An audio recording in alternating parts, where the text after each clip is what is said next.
Greetings, I'm Ed Kordick with the Iowa Farm Bureau, and I'm here today with Ray Jenkins, Iowa State University crop marketing extension educator, and he's been in the grain merchandising business for generations.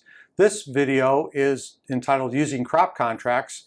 We're going to look through some of the basic crop contracts and have Ray give us some opinions and insights into how those can be used in a crop marketing plan. And Ray, here on the slide we have some, using those various crop contracts, there are some important things to remember. Well, first and foremost, it's important to understand the contracts, the verbiage and the terms, what contracts are designed to do and to understand what they're not designed to do.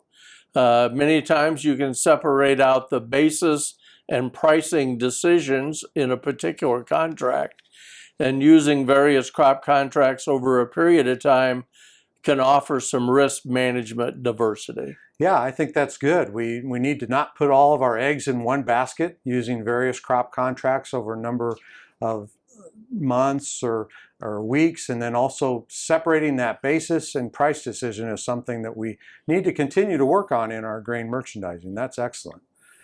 So here we have a crop marketing matrix on the slide, and this one is also in your marketing tool workbook. That's along with these videos, you can access that workbook.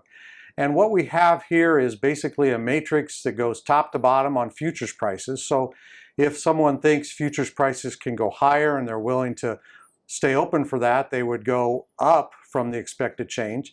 If, however, futures prices, they were worried about it for their operation, they would take a tool on the bottom half of the matrix. And then left to right. So basis can change too, and what people's expectations are. If basis is going to strengthen, we're going to be toward the left. If basis is going to widen and we're kind of worried about basis, we'd be in those tools toward the right. So as you look at those expected changes, Ray, and we're going to zero in on the upper right-hand quadrant, what's going on up here in the upper right-hand quadrant? What are people thinking about? Well, it looks like folks are friendly to futures price, expecting them to be steady to higher over time. But they also think that basis is fairly good at the present time and are concerned about it weakening.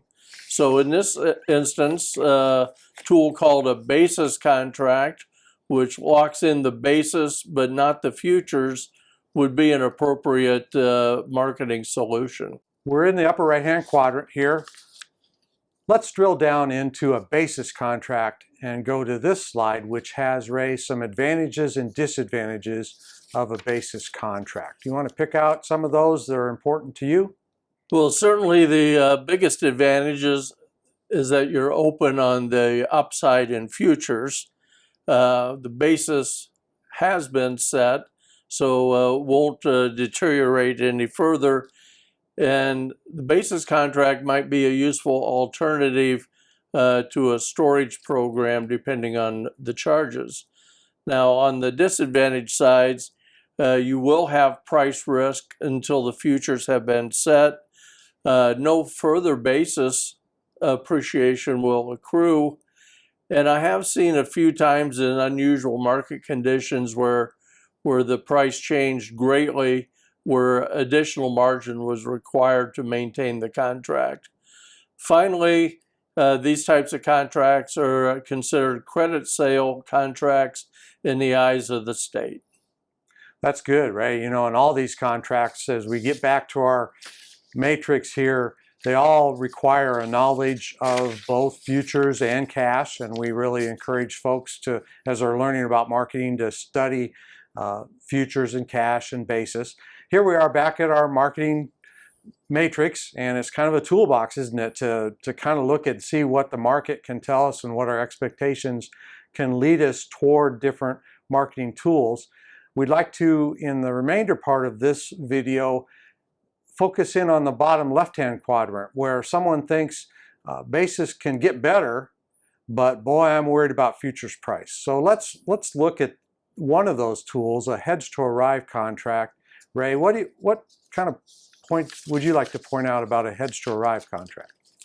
Well, with that hedge to arrive contract, you have mitigated your futures price risk and that's the bulk of what you're looking to accomplish there. You also are of the belief that basis can improve over time, and with the hedge to arrive, there may be opportunities to alter the delivery window depending on what your local merchandiser might want to do. Good. There's advantages and disadvantages to all these, and like I said earlier, we've really got to have a good market knowledge, and that's really needed to use these tools effectively. So some key points, Ray, as we wrap up here. Well, first you need to read and understand all of the contracts that you use.